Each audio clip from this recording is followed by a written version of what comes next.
JFT Hindi 28 जून। समूह का अंतर्मन।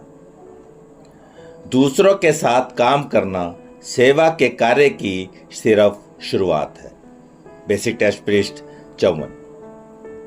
सेवा कार्य अभी भी पीड़ित एडिक्टों तक संदेश पहुंचाने के लिए हम लोगों के एक निस्वार्थ लगन की अपेक्षा रखता है, लेकिन हमारा सेवा भाव यहीं तक सीमित होकर नहीं रह जाना चाहिए। सेवा भाव हमसे भी यह अपेक्षा रखता है कि हम अपनी तरफ तथा अपने उद्देश्य की ओर भी देखें।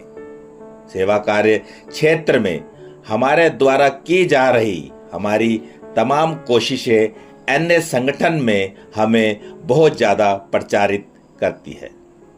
अन्य में आकर एक छोटे से दायरे में काफी महत्वपूर्ण हो जाना बड़ा आसान है।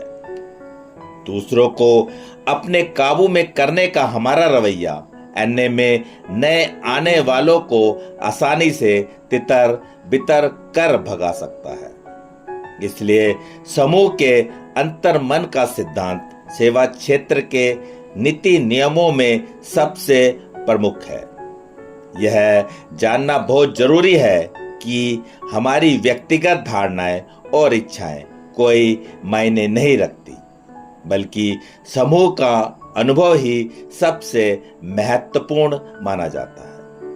हम तो केवल अपने विचार और विश्वास एक सामूहिक अंतर्मन के विकास के लिए एक तरह से उधार दे देते हैं, और तब जबकि यह चेतना जाग उठती है, हम उसका निर्देश स्वीकार करने लगते हैं। सेवा की कुंजी दूसरों के साथ मिलकर दूसरों के लिए काम करने में है, दूसरों के विरुद्ध जाकर काम करने में नहीं।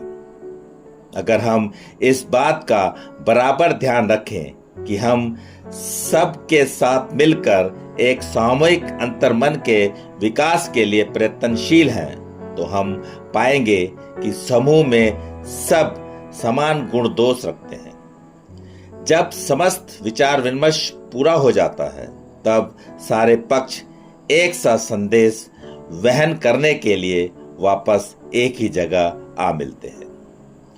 आमतौर से ऐसा सोचना बहुत लुभावना लग सकता है कि केवल हम ही जानते हैं कि समूह के लिए सबसे अधिक अच्छा क्या है। लेकिन अगर हम यह याद रखें कि इस बात से कोई फर्क नहीं पड़ता कि हमारी बात मानी जाती है कि नहीं, तो हम सेवा कार्य को एक ऐसा साधन बना सकते हैं जो उन लोगों तक समूह के संदेश लाने ले जाने का काम करे जो अभी तक एडिक्शन का कष्ट भोग रहे हैं।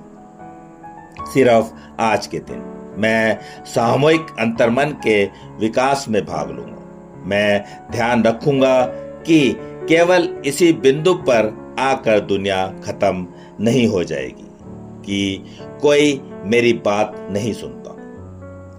अपने तमाम सेवा कार्यों में मैं अपने प्राथमिक लक्ष्य का बराबर ध्यान रखकर चलूंगा। मैं नए आने वाले एडिक्ट तक अपना हाथ बढ़ाऊंगा।